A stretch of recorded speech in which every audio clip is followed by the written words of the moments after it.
Greetings, ladies and gentlemen. Spoštovane Slovenke, Slovenci. I am Stane Kranjc. I arrived to Canada in 1951 as an 18-year-old teenager. I then traveled by train from Pier 21 to Alberta, where I started to work on the farm and later on in the forest. In 1953, I came to Toronto, and during my study years, I was working in a food manufacturing, starting on the bottom, all the way up to top management position in one of the largest food manufacturing companies in Canada. I am a member of the Canadian Slovenian community for nearly 70 years, and I held several responsible positions. On invitation by Mr. Oskar Karen, Vice President of Slovenski Dom, I would like to present to you a short history of Slovenians in Canada. Slovenian roots in Canada go back to 1855, when Bishop Frederick Varga assumed the responsibility for the large diocese in Ontario from Thunder Bay to Toronto and Hamilton. Varga was a missionary and a tireless worker for Indians and white settlers. He was also a skilled linguist, and after he learned Ojibwa language, he produced grammar and dictionary, which they are still being used today. He is known as father of Indian literature. In 1862, Varga constructed a church and a school on the north shores of Lake Superior, close to a town in there, an Indian reserve.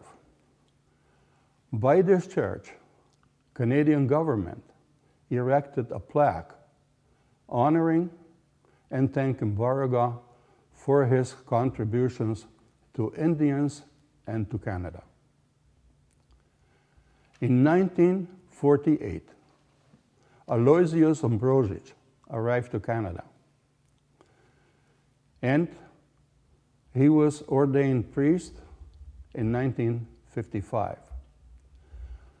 Then he became a bishop and archbishop of Toronto, and in 1998, Pope John Paul ordained him as a cardinal. We are pleased and honored to have such a great man, bishops and a cardinal in our Canadian Slovenian community. 1911, Slovenians started to arrive from United States to Saskatchewan, where they started farming. But they also came to other provinces in Canada, where they were working primarily in the mines. At about that time, Janez Planinšek, Eskimo Charlie called, arrived to Canada and went to live among Indians and Eskimos.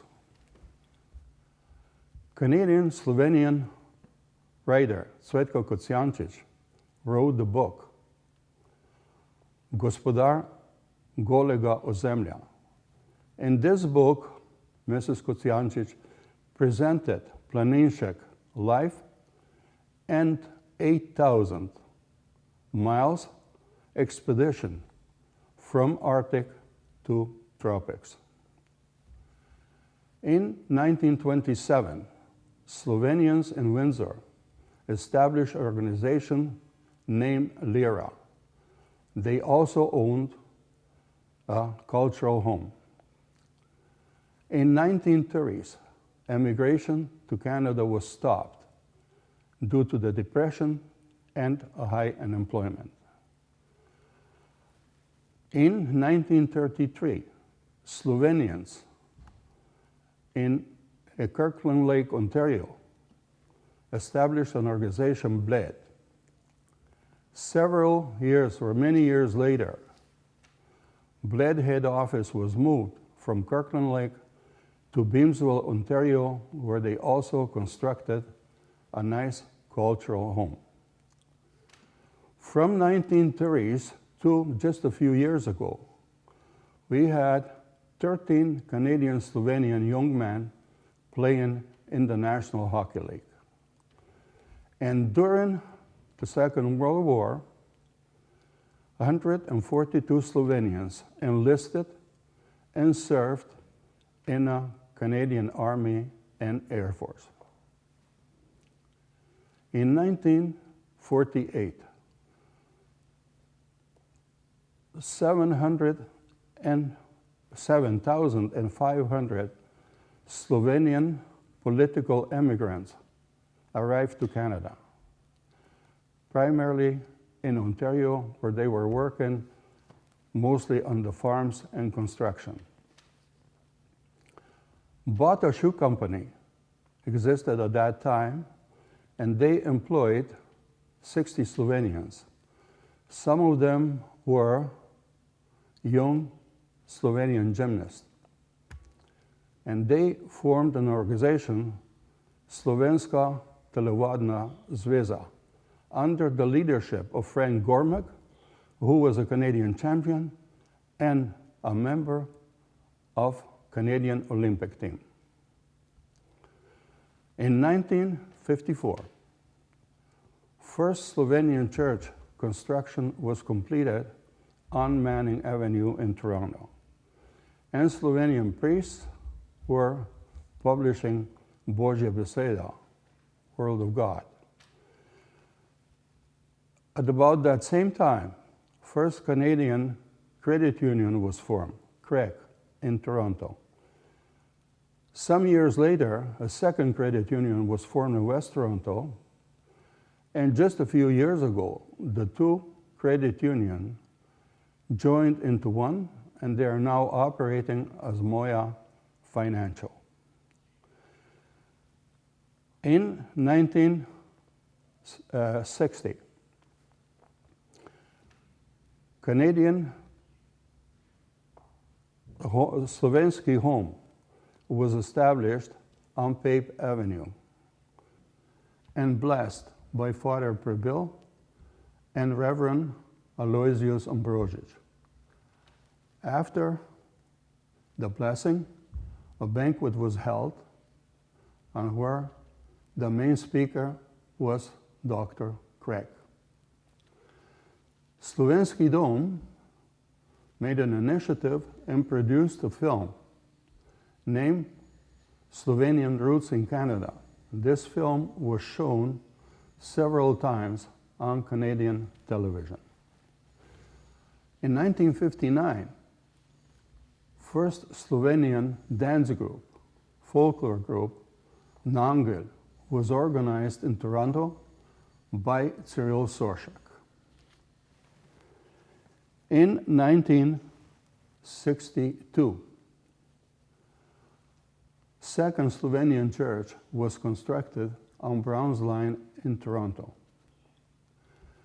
And in the framework of those two parishes, several cultural and religious organizations were found, including Canadian Slovenian Boy Scouts. The first leader was Francis Serrer, followed by Stane Kranjc, and a group of Girl Scouts and Brownies, led by Elsie Kranjc, and then followed by Kristina Vicic. Three other Slovenian parishes were then established in Canada. One in Montreal, one in Hamilton, and one in Winnipeg. Also, during those times, Canadian Slovenians constructed two senior citizen homes, one in Toronto and one in Hamilton. Those days, for a long time, Canadian polka king Walter Ostanek was playing in Canada, United States, and Slovenia. He was a several-time Grammy Award winner and a recipient of Order of Canada. Walter always played with a big smile and a joke from here to there. He even used to joke about himself that he is a leftover. Now, Ostanek in English means leftover.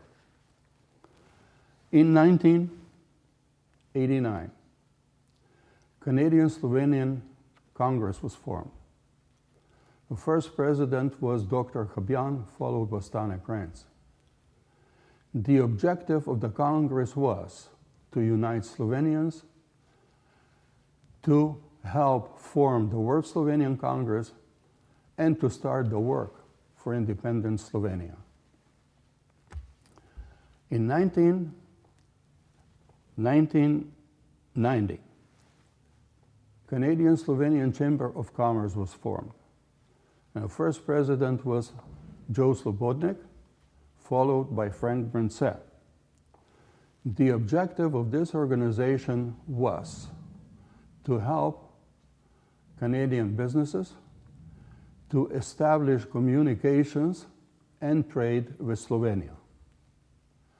First Canadian-Slovenian trade mission was organized, and 15 members, plus Mayor of Mississauga, Hazel McCallion, traveled to Slovenia and held meetings with Slovenian Chamber of Commerce in Ljubljana, Maribor, Koper, and Metlika. That same year, 1990, late 1990, All Slovenian Committee was formed with the objective to help flood victims in Slovenia. That November, there were devastating floods in Slovenia, and our people needed help. We organized a financial campaign, and all the money raised was sent to Slovenian charitable organization Caritas in Slovenia.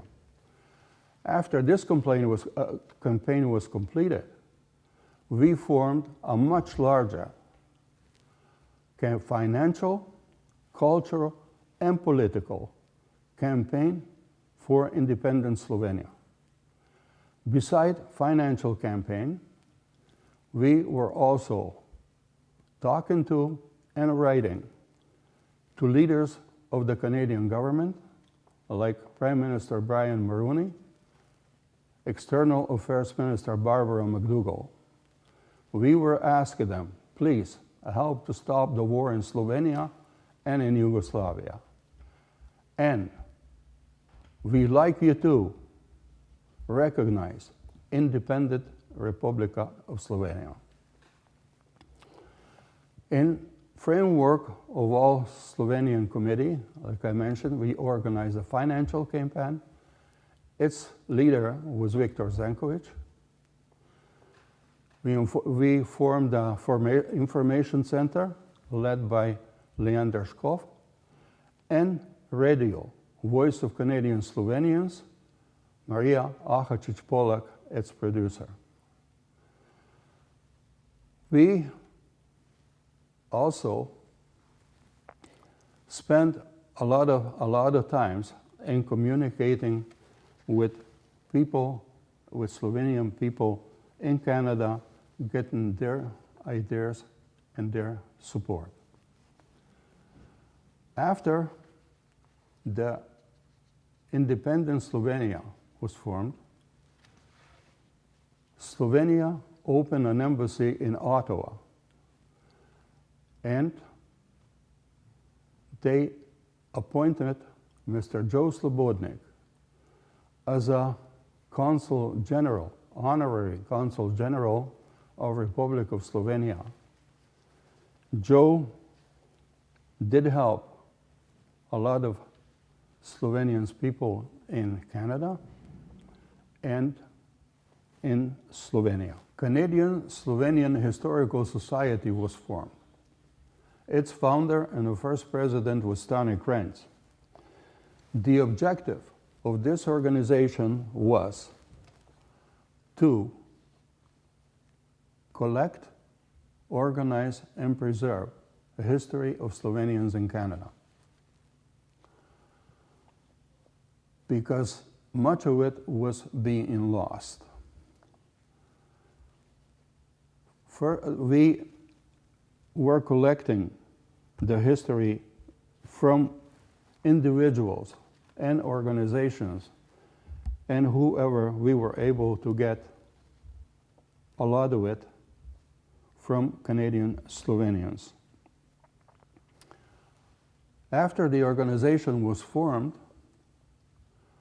we contacted Pier 21, Canadian Historical Building, Pier 21, and found out that very few Slovenians were registered there.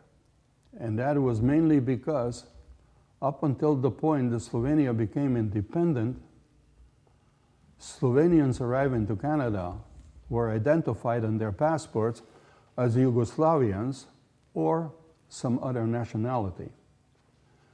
We asked the Pier 21 to change this and to take all the Slovenian names and register them under Slovenia.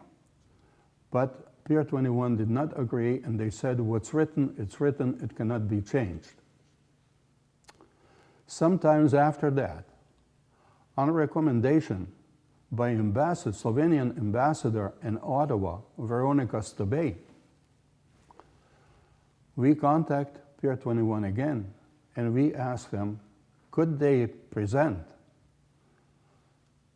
a plaque that would honor all Slovenian women, men, and children that made their first steps in Canada in Pier 21.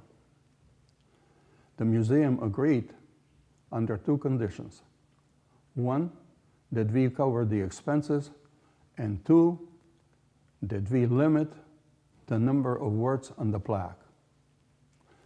I am proud to say and happy to say that a plaque is proudly hanging on one of the walls in Pier 21 in Halifax, and if any of you ever visit that part of Canada, please do have a look at it. I like to add to Canadian-Slovenian Historical Society that after I retired as a president, Jožica Vegar replaced me, and then followed by Marian Ulčar, who is a second-generation Canadian and current president. And I like to take this opportunity to thank the committee for the great job that they've been doing. Thank you, guys. In 2005, we celebrated 150th anniversary of Slovenians in Canada. That was the first such anniversary held in 150 years.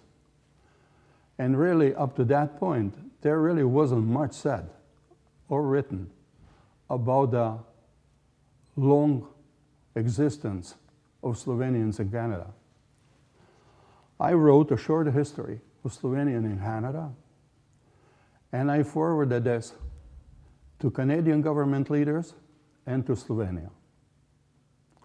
Some of them replied with thanks and congratulations, including Prime Minister of Canada, Paul Martin.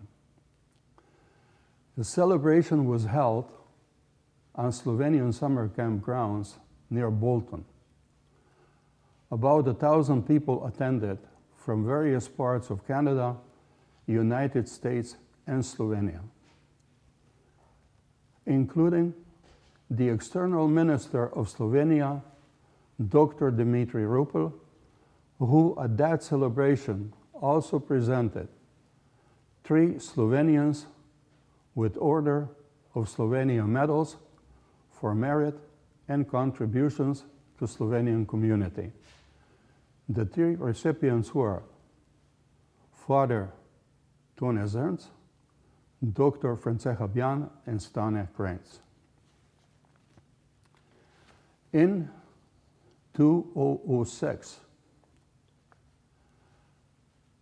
Slovenski, all Slovenian Cultural Committee in Ottawa, Slovenian Embassy in Ottawa, organized the first Slovenian convention in Canada. The objective of this convention was to elect 1 representative of Canada. 6 candidates were nominated, and Stane Kranjc was elected. Sometimes after the election, Prime Minister of Slovenia, Janez Janša, appointed me as a member of Slovenian Government Council for Slovenians abroad, and also appointed me as a spokesman, council spokesman. Also, I think that it was in 2006 that Canadian-Slovenian charitable organization Victoria was found by Milena Soršak and Darja Slobodnik. Objective of this organization was, and still is, to help Canadian-Slovenian handicapped children. It's an organization that should be supported by all of us, remembering that we are supporting Canadian-Slovenian children. I think that now I am coming practically to the end of my time limit. So I would like to thank hundreds, if not thousands, of people that were of help to me, including my lovely wife, Elsie, my 3 children, Anita, Eddie, and Betty, 8 grandchildren, and 3 great-grandchildren, and my wonderful and best friend, Mary Simprich. I also like to thank and take this opportunity to Oscar and Janko for this opportunity to present to you the history of Slovenians in Canada. I wish all Slovenians in Canada, Slovenia, and around the world health, happiness, prosperity, unity, and love. God bless 2 best countries in the world, our native land Slovenia and our homeland Canada.